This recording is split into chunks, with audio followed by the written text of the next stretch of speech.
Thursday, July 14th, 7:54 a.m., and we are officially leaving to go on a freaking mission trip, taking a boat out to the Bahamas. You're gonna get some gems, I know it. Yeah. With our combination of people, like Tyler, Mr. Zwerg, you and I, like, we're gonna have some good conversations going. Yeah. So we've got 3 days in the RV until we get to Key Largo. And then we have about a day out, and then pretty much like 8 days there at Bimini, right? Yeah. I think, is it 2 days at all? Because we leave today, we get there, we, like, depart the 19th. So it would be, like, 2 days in the RV. Okay, so it's only 2 days? Okay, I thought he was saying it was going to be 3 days, but if it is 2 days, then that just makes it more time in Bimini. Absolutely. Amen to that. I was kind of hoping Plan A wouldn't work out and we would defer to Plan B. Which was?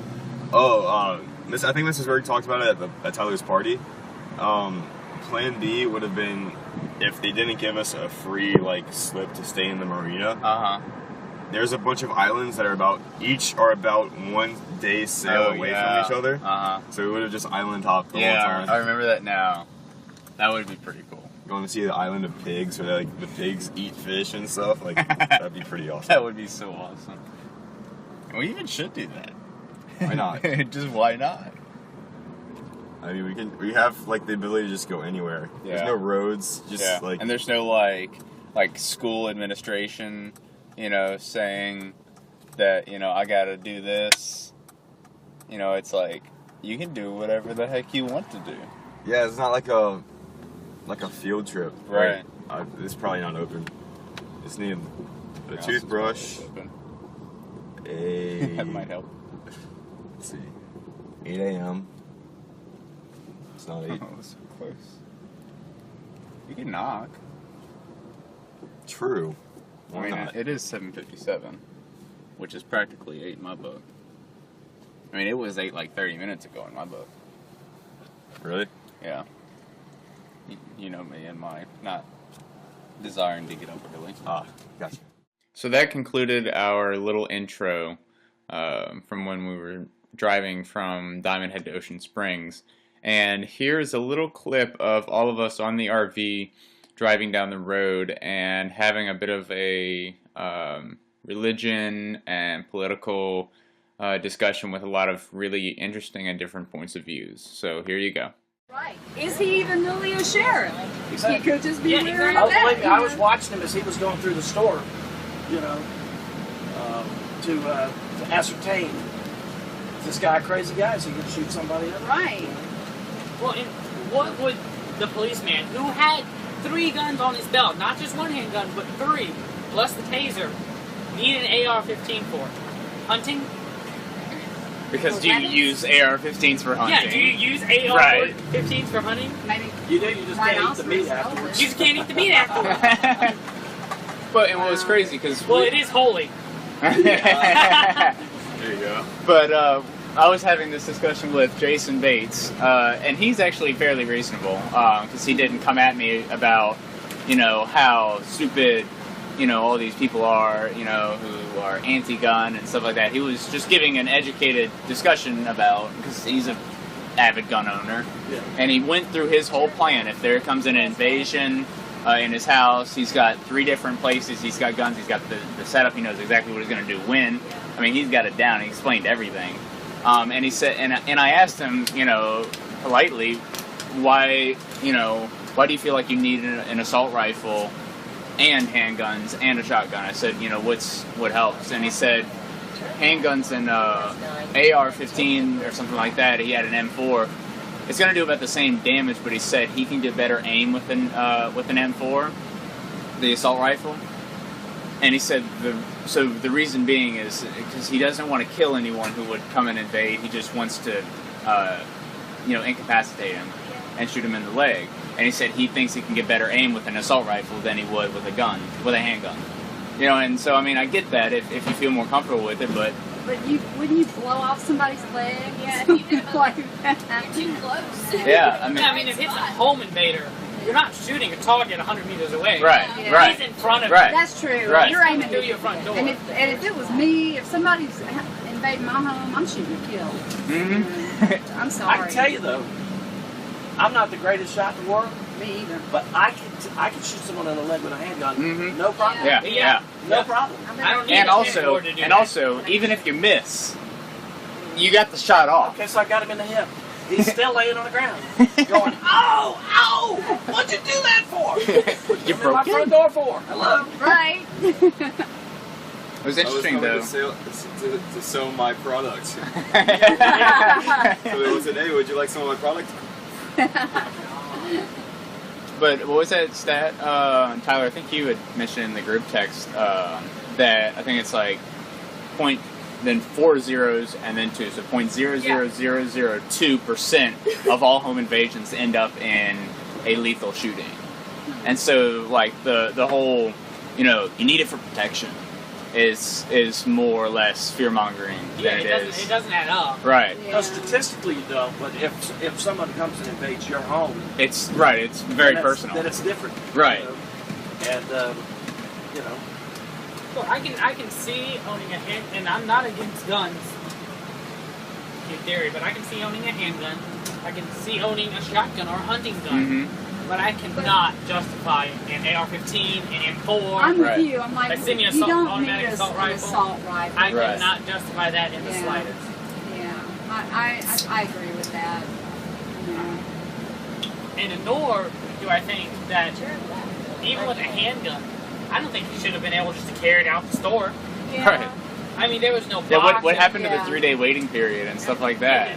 well, this might have been. It might have been his And 3-day. it might have picked It it might up. have. Yeah. But I still think it should be in a box. Yeah. Like it leaves Yeah. in a box. Yeah. I agree. Like he's just walking out with it on his Yeah. back. Yeah. I mean, when I go buy,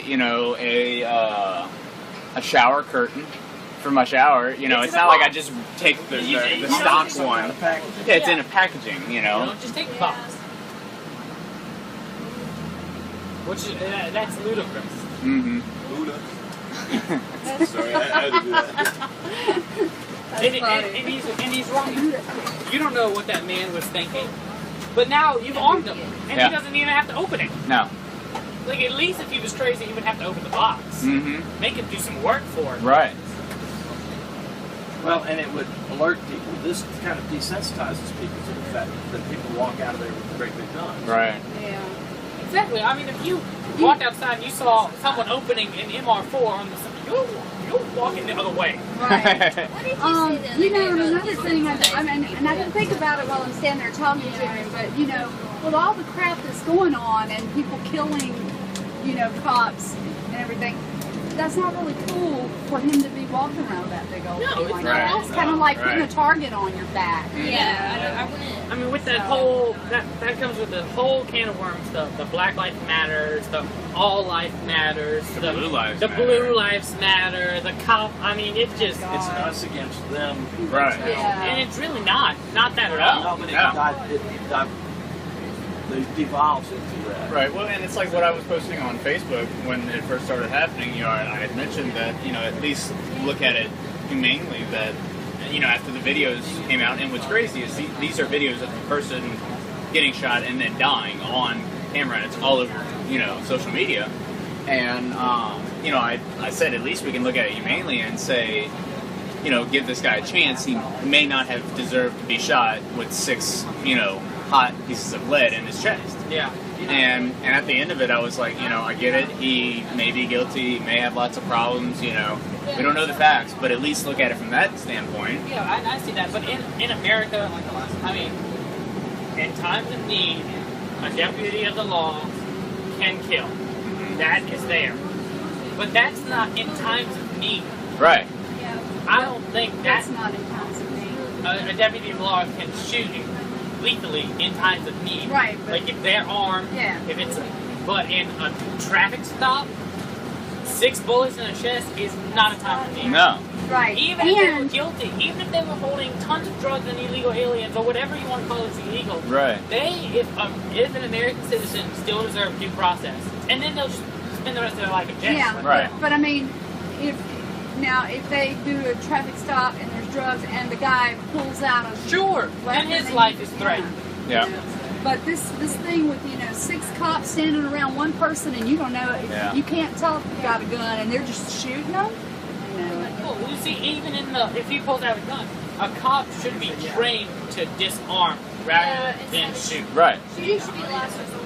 Absolutely. I mean, like, I saw another video recently, Like, and if you are at a traffic stop in the window and he pulls out a gun, you should be able to get into the window and disarm that perpetrator. And police officers wear bulletproof vests, so I mean, Yeah, they do. You've got protection. You start off in a lot better position than the person you're disarming. Do they all wear bulletproof vests? Yeah. I would think. I don't think they all. I No? don't think so either. Okay. And if he pulls out a gun and I'm standing there, he's Fair going to enough. shoot me before I can disarm him. You know. I don't think so. And the biggest. You're standing by the driver's But side even window if and he he's- pulls out his gun. Well, you're not going to let him, like, even when he's reaching for something, you should be in there. Regardless of if he's grabbing a pack of gum. Right. There's a chance that he might pull out a gun. You should be in there taking him out of the equation. Yeah. You shouldn't allow him to get to that point where he just brings it out. Right. Well, and the thing that I get most outraged about, and this was another video I saw on Facebook, that the guy, it was like he was just standing outside getting a radio in, and it might have been a radio about this person having a warrant, but he opens the door, drags him out, and then the lady in the passenger seat was like, "What's going on?" And another cop comes in, takes the gun, and puts it right to her head and says, "I will put an effing bullet in your head right now." That's just wrong. Well, Yeah, see, absolutely. I don't think wrong. that represents cops as a whole. I think it's just certain people. Right, it's certain Like, people, it's- and- So we it's can a all certain agree type on of that. people. Right. I mean, there are bad people But- in all groups of people. Yeah, And what's weird is some people like aren't even willing to recognize that there are bad cops until it comes out 3 months later that he's been arrested. You know, it's like, oh well, I guess he got one case Yeah, You know. I mean, like Danielle said, there are bad people in every bunch in every of apples. group. Absolutely. And that's one thing that the people on this news thing that I saw this morning at the protest, that's one thing they said.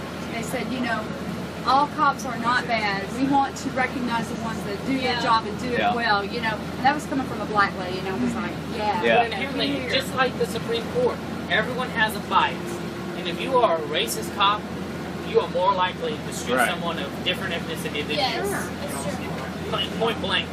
There might ought to be some, and I don't know what things are in place already, but some sort of affirmative action for cops, as there is in college, where you're getting people from different, ethnic backgrounds, different, political mindsets, just so that way and it's harder in some areas.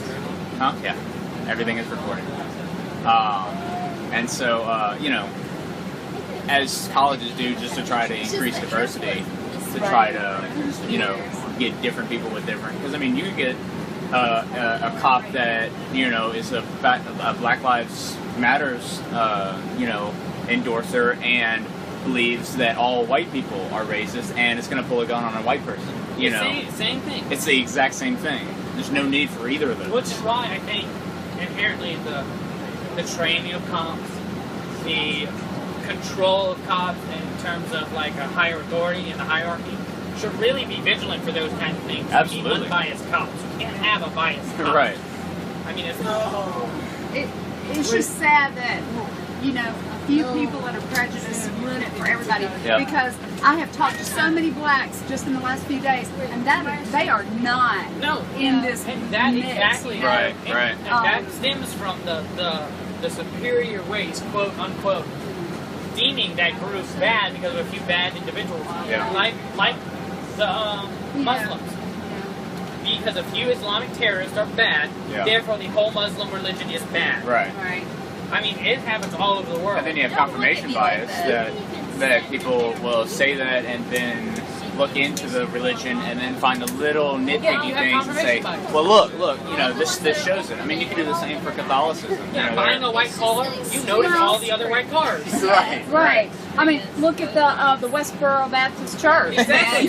They have ruined, They have the they name have for a Christians Christian mindset that because- people are whatever. I hate LGBTQ members or whatever, and then they go God to the hates Bible that. and they find all the examples of that. Whether it really means that or not, it's a confirmation bias. Oh wow, you must really hate fags. I'm going to Right. And that's not it at all. Yeah, and that little group of people makes it, bad for the rest of the faithful believers. Exactly.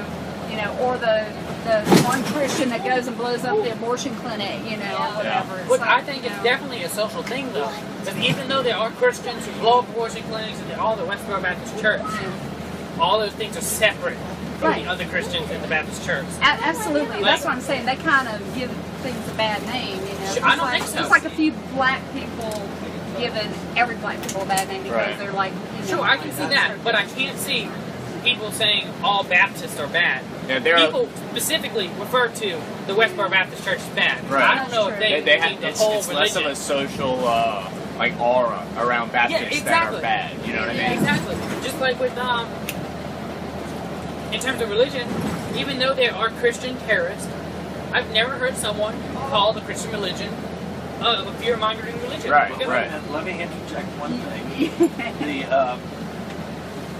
The Westboro Baptist Church is not a worldwide movement. No, you're right. You know what I mean? The terrorist thing, the ISIS is. Yeah, that's even if true. it's small, It is. a worldwide movement. Right. That makes it different. Yeah, I agree. I was going to say, and ISIS is a whole It's different not the ball same. game. It's not an exact analogy. They just walk around on, And terrorist groups like that are completely, because you do have to group them individually. I mean, and you got to be ready to go to war with them because they are at war with us. Right. Yeah. Well, and what's interesting, I mean, the way one guy put it is, you have the potential for, a president that will say, you could have someone who's grown up here, who's 16 years old, right, and who has been an American citizen all their life, who is a Muslim, and now with the different presidency, they say, you're not welcome here, and you have to be on a register, and we need to watch you and monitor you to make sure that you don't do anything crazy. That's very easy to radicalize, because, wow, these people are against me now. that's exactly And that's what ISIS is preying on. Sure, ISIS exists. Other terrorist groups exist, but I think because of our reaction to those terrorist groups, we breed more terrorist groups. I mean, we still drop 100 bombs a day. Sure, and those bombs are not ISIS targeting bombs. They hit whatever the bomb they lands hit, on. right. No, they are targeted bombs. They may be incidental damage, but it's not just random. You're right. I mean, we do a very good job of trying to hold down, civilian casualties. And I don't know if I agree with the statement on, that we're breeding more terrorist attacks. Those guys hate us. They hate. Those terrorists. Yeah, groups. those terrorists hate us. Not the Islamic religion. Oh, I know. Right. But that's what I'm saying. I'm saying, like, from a standpoint of being able to radicalize and recruit, they're able to twist what happens in the Western world and then say, oh, well, look, they hate you, Exactly, and that's what's going on with it, is our attacks to ISIS. ISIS is turning around and saying, look, Islamic people, look at how much America hates you. Right. And they are like, wow, America really does hate me. I'm not going to be around. That's how people get radicalized. And remember, I mean, even in a place where, like in Russia, that is not necessarily third world. I mean, they have a pretty industrialized nation. The Russian government pretty well censors Russian television. Yeah. Imagine how anywhere in the Islamic, caliphates of Iraq, Iran, television is not like, you just flip to CNN, MSNBC, Fox News, see all of them. I mean, it's only like the ones that they're willing to show you.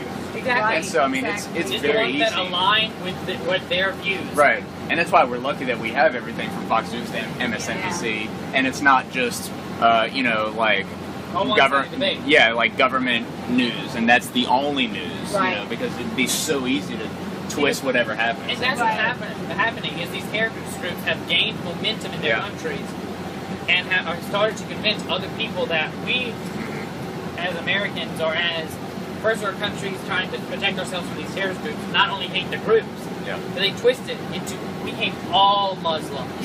So now these other Muslims feel threatened. Right. Even though, like you said, the bombs are targeted, right. but they all feel threatened because it's happening all around And them. remember, ISIS claims themselves to be the leader of the Islamic world. You know, they are the of Islam. You know, this is how Islam should be.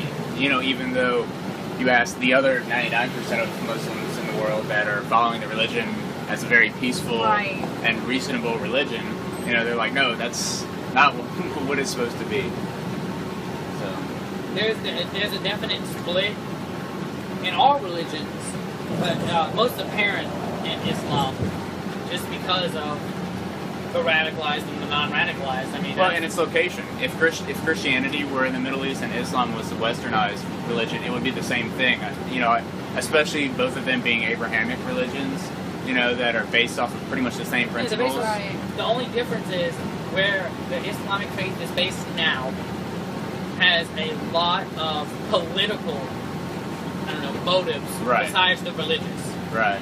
Because that's the religion runs the countries. You know, exactly. we've separated religion from our government, which has helped us. Yeah, you're right. You know, but the Islamic caliphates of Iran, Iraq, Syria, Lebanon, and go on.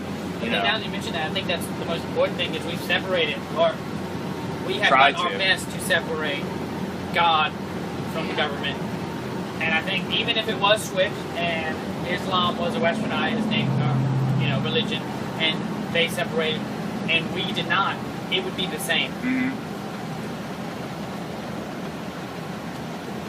Well, in past times, Christians were the ones going over and, what's the Inquisition and all that. All the Crusades. That's because we were in that area.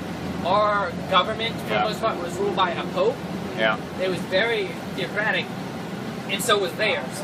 And so we have two very different ideas converging at this huge political. I mean, at that time, that no one knew there was huge amounts of oil or mineral deposits or whatever, but it's still a huge political area. Yeah. Well, and if you notice, you could use the word progress, but maybe perhaps industrialization slowed down under a theocratic, Europe. It did. You had the Renaissance and Enlightenment period that happened after that, That religion-based, politics, and before that it was 1,000 years of crusades. And then you started having people who would, think and say, well, let's just run a government that's not associated with religion, because it was very easy, and this is the question I would always ask Coach Bobby. See, we talk about doctors of the Catholic Church who said something that was profound or even a little bit apart from the doctrine that shifted the Catholic Church to be more in line with it. And so I asked him what was the difference between St. Augustine, who was a doctor of the Church, and Martin Luther, who wrote the 95 Theses and was excommunicated. Where was that line drawn? And so it's the course of events. It is. I mean, you can't rewrite history, but that is the course of events, and it ended up here. I mean, all those things played a factor into where we are today. Yeah. All the Crusades. I mean, not just the main 4 or 5, but all of them. A lot of people don't know. Mm-hmm. They were constant crusades. It wasn't just the 4 or 5 main ones you hear about. Right. They were constant crusades. Yeah. Never once have you heard Islamic crusades to Europe. No. There was nothing for them in Europe. And really now is the time in history that the religion, not even, because under Christian crusades, it was a concentrated effort from the top. There really is no pope of the Islamic religion because there are two sects with the Shiites and the Sunnis. Yeah. And so there's no real yes, you are a leader. It's like, no, this is our leader. No, this is our leader. Yeah. And so you don't have any kind of concentrated effort, and you have people like ISIS saying, well, we're going to be the leaders. Right. And started. Back in the 70s, you had the Ayatollah. Yep. Exactly. Yep. And you have the Taliban, and it goes on and on. The list could go on. But inherently, all of those groups share the same thing, and that is just fear, hate-mongering. Hatred, I mean, it's hatred. Yeah. And that's what's beautiful, though, is that we have what we have here. I mean, people who use their religion not as a reason to prove other people wrong, but just to be like, I am you know, you can say I'm a part of some Catholic mission, like my grandma was talking about. Do what? Miss Di, like she used Right, Miss Di. Right, you know, Mother and Teresa. Yeah, Mother the Teresa. interesting thing about Di, though, we were talking about this the other day, is not once did she mention what religion she went to. Yeah. Or what church she went to. Or did she ask us what religion we were going in the name No. of. Ah. Or what church we were going with. Right. Not She once just asked mentioned if she that. could pray for us. yeah, It was a pretty yeah. It was a cool experience. Just the way she started her prayer. God, So cool. so cool. And we're like, yes. I love that. Love this. I Like immediately Jack looked Black, up. God of Rock. Yeah, we're all kind of head bowed and Yeah. holding hands, and she just goes, God, you are just so cool. And I looked up. I was like, what? What's really going on? Yeah, But yeah, not Like, once did she ask us uses anything. religion.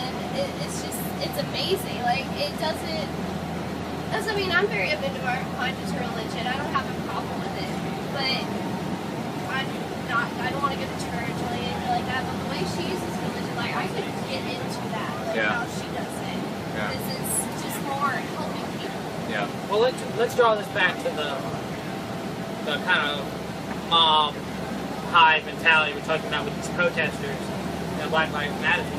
Is inherently that's what religion is a mob. Yeah. And while most of the time that mob spends their Sabbath in a building and after that leaves, sometimes that mob can turn based on the leader of that time. And that's what happened during the Crusades. Yeah. I believe it's. Oh, go ahead. No. I believe in some cases, a lot of people who stick to like the hate-filled religions are the people who don't have a feeling of structure or balance in their life. So they have to cling on to some kind of ideology to make themselves feel safe.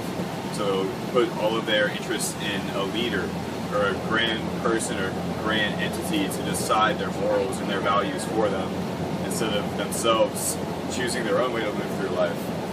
So that's cool. But like, and so like whenever they make these crazy ideas, like for example in the Crusades, one of the most sick parts of it was like if you go and kill somebody in the Crusade and you had killed 2 people back home, you're forgiven for those 2 murders, and you're Yeah. forgiven for your sins by killing other people in the name of Right. religion. yeah. So it's just like a sad way of It's always See. the extremists, you know. Well, and I've always said money and or power and greed are the things that run the world, unfortunately. Because you look at it like that's power. the You know, industrialized world. right? Industrialized world there's a lot of greed, you know, and preying on people like with the sales calls. If it really is a scam, that's totally based on greed. You know, scamming someone out of an actually good product only for the fact that you would be making money. You know, Or those emails you get. I'm a Angolian prince and need to transfer millions of dollars into your bank account. I mean, it's the same thing. It's just Yeah. someone that's greedy. yeah. A pretty bad liar, but greedy.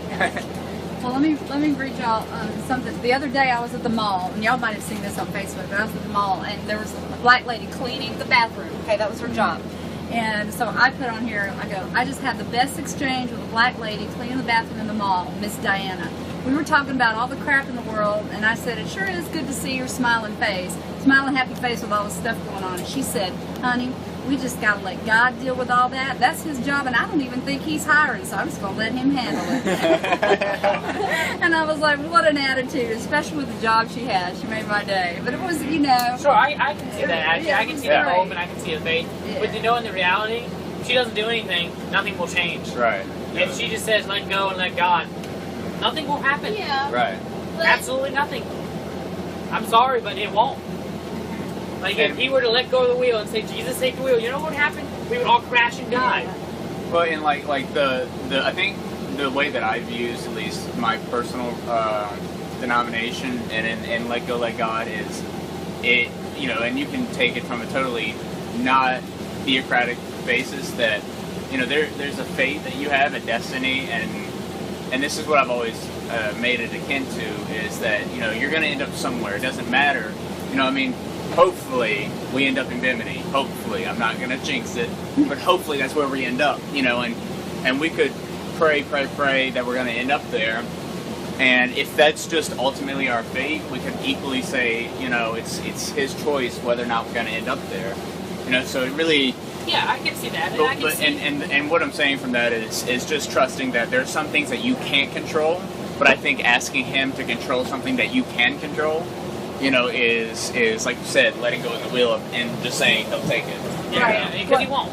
Right. What I took from that was just, you know, not getting in on the hate. Right. She just wasn't getting in on the hate. You know, That's all it is hate. And she was spreading, and I said this, I was like, you know, yeah, we just gotta, you know, make our little corner of the world a happier, better place, you know. And she's like, that's right, honey, you know. And that's doing something. Yeah. That is bringing a and smile what to she someone was else's doing face. in that bathroom, you know, she's got the crappiest job, you know, literally, no pun intended, she's got the crappiest job. Right. And she's in there with a smiling face, and she's talking to white people, talking to black, you know what I'm saying? And she's making people smile. That's doing something. That is making a change in the world. Yeah.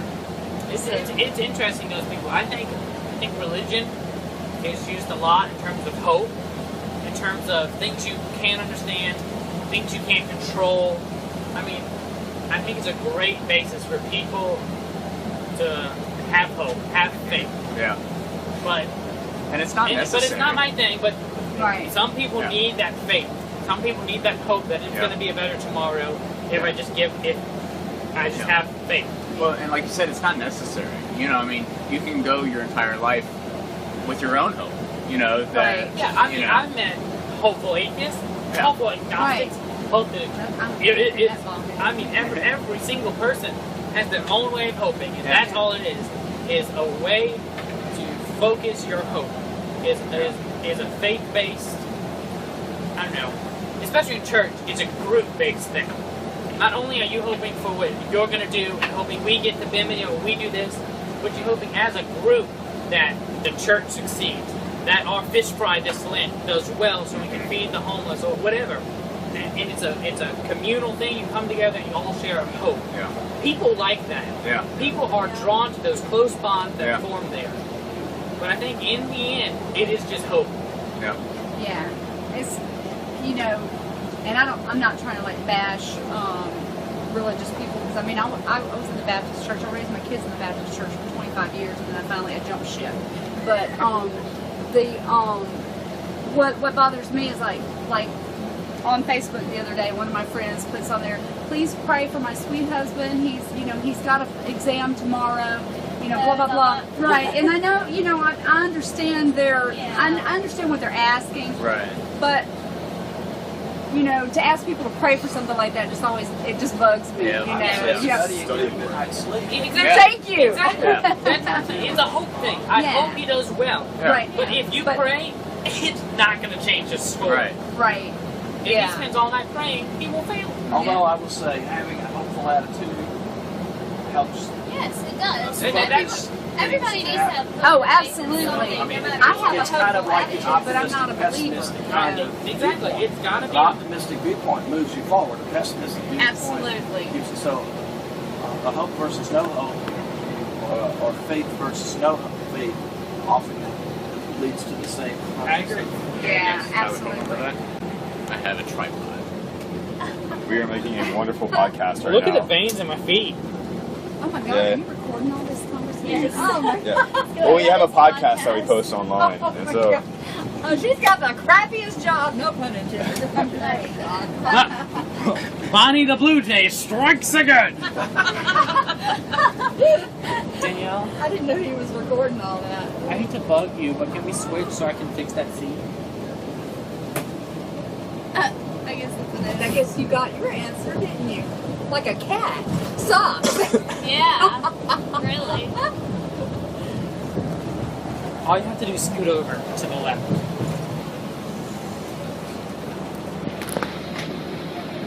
Where are you going, Tyler? I'm going to sit right here.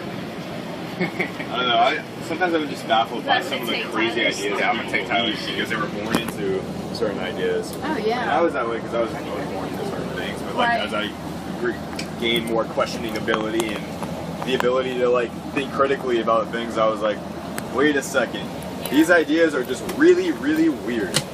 So That's I don't finally know. the point that I came to, but in my like my late 40s. It took me that long because I was raised a Southern Baptist, and you weren't supposed to. Well, I had a rebellious You don't mind me spirit when sitting I was a here teenager, but you just weren't supposed to question. God said it, I believe it, that settles it. You know, that kind of mentality. And Tim, my husband, he was raised in the Episcopal Church. He's got more of a critical thinking mind, and he was questioning things. We got into a lot of fights over that because it was like, how can you question? You know, but then when I finally went, the light bulb. Oh, yeah, you're right. That just doesn't make sense, does it? Right. You know. Well, so. and what I love, I was raised in the Episcopal Church, and it's funny how, and see, this is what I'm talking about. It was totally fate that I would be, because it aligns with me politically perfectly. Like you could just take what they would say, and then it would just be like, yeah, I'll go for it, because I have already made my political decisions, and that just fits. Wow. And what happened is my mom was Catholic. She got divorced and couldn't go through an annulment, and so she went to the Episcopal Church, which my dad was already a part of. And so they got married. He was a part of the Episcopal Church, and in the Episcopal Church, you're allowed to not, you're allowed to be divorced and remarried, Right. And so on. But it's funny because the way that they do the catechism, they have a couple they have like a page of like questions like, this is like, this is how we got started. But literally like the basis of the catechism is you figure it out on your own. It's what they quote. Trust in the Holy Spirit to tell you what how you feel, and that's what I love. It's like I can allow my faith and all these other people's faith, however we all believe it, to come together and say, well, I see it slightly differently, but we can use the same keys. You know what I mean? And and I think that's I think that's a good thing. Mm-hmm. I'm not sure. I can't figure out what exactly I'm trying to say, but I It's think like that if coherent. you're going to be religious, I think that's how it should be. It Right. should be a, come togetherness instead of, always trying to, again, in the Baptist church, and I'm not trying to bash Baptists, but in my church in particular, the one reason I finally left is because they heap a lot of guilt onto you. You're not witnessing enough, you're not doing this, you're not evangelizing, and I couldn't deal with the guilt. Right. It's supposed to be salvation is a free gift, but we were always telling each other, work. It might be the one below that. So, But- I like religions that feel like believe in God and want to share it, but not proselytizing it. Right. And that's one of the biggest things with my faith and physical faith is that it's like the biggest, it's whatever faith you are, it's however you believe, you're always welcome here because we don't have a set of beliefs that you have to follow, My neighbors in Baton Rouge were Hindus, and at the time when I was living next to them, I was very strong in the Baptist faith, and I tried so hard to convert them. Mm-hmm. And Sunita would tell me all the time, she's like, God loves everybody, loves all religions, blah blah blah. And now I get it. Then I didn't. But now it's like what you just said. Right. It's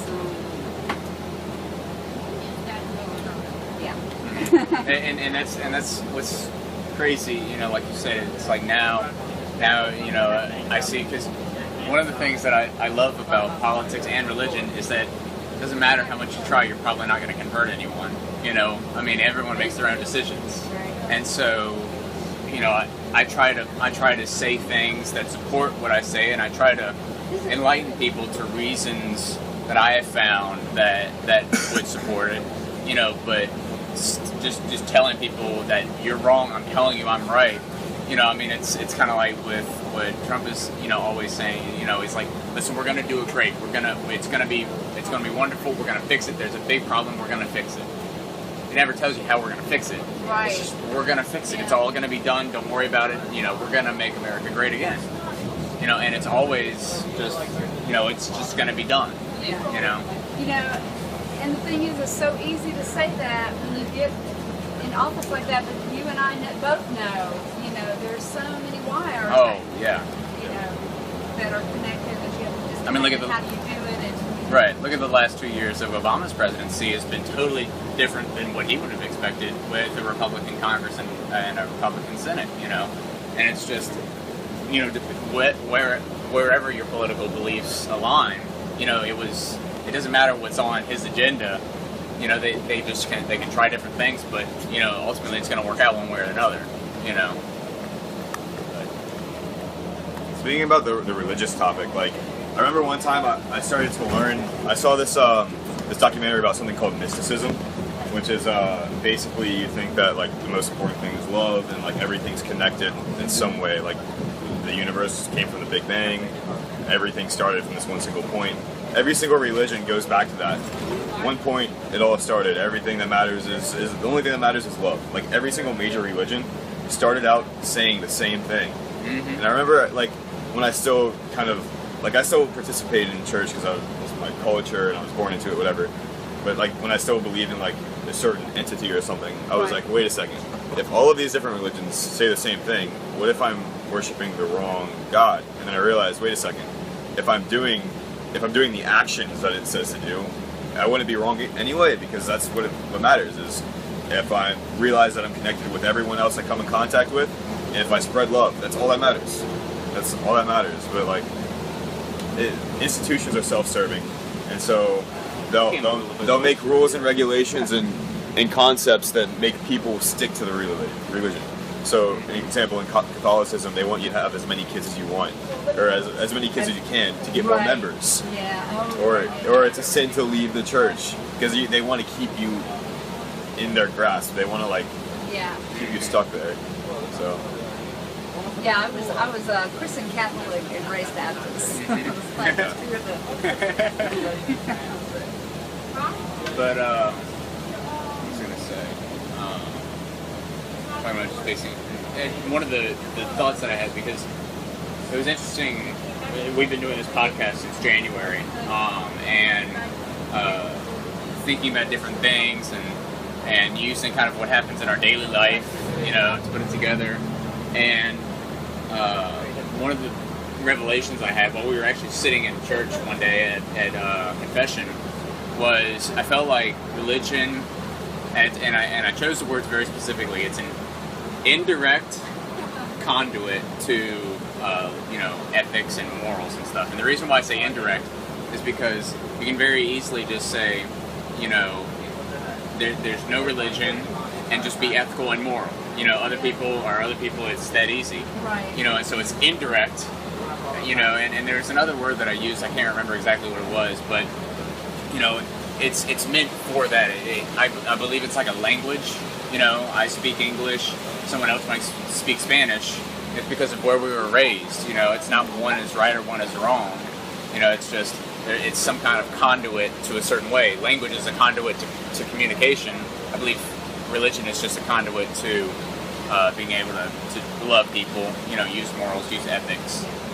It should be, but like when we were in Austria, there was this bridge, and in a lot of the churches too.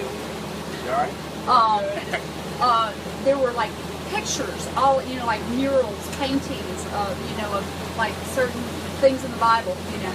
And the reason those were all over the place was because back a long time ago, before people could read, the church had these things painted so they could tell the people what they had to believe, and so people would believe it, you know. So it should be about love, but a lot of times it's about control, like what you said, you know, you have more babies and keep them in the Catholic Church, you know, so. Yeah, absolutely. That's why I think it's definitely an indirect conduit, you know, because a lot of people can use it, you know, to do things. I mean, you know, you've got people who are running huge missions and ministries, you know, to go and not convert people, but just help them, you know, like die, and like people who came down for Katrina, you know, and stuff like that, you know. But like you said, unfortunately, from a administrational standpoint, it's not, you know. So it's really weird when you think about it, because, and I was thinking about this the other day. I was playing in a golf tournament because I was just walking, and so I was thinking about it, you know, that you know, we can base ourselves on just the fact that we're animals, we're just like dogs or cats and stuff, and we just have grown to a consciousness that we understand that you are a person, you know, Tyler's a person, we're all people. And then that gave rise to people asking, well, you know, there has to be a reason. And so people just said, well, there had to be some person that gave it to us.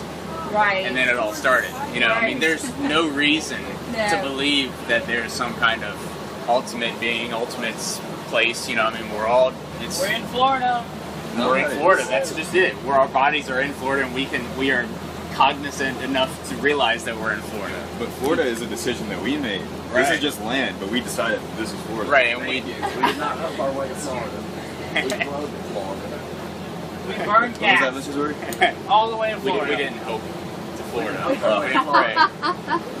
In the we rain. we could still be at Mr. Swert's house, and if we were just sitting there praying that we could get to Florida. Right. For 30 minutes, would we be- sat there and yacked in the house while everyone died in the RV of heat exhaustion. That would be faith without words. You know. Which we're all is about saying the the Bible works is here. dead. So.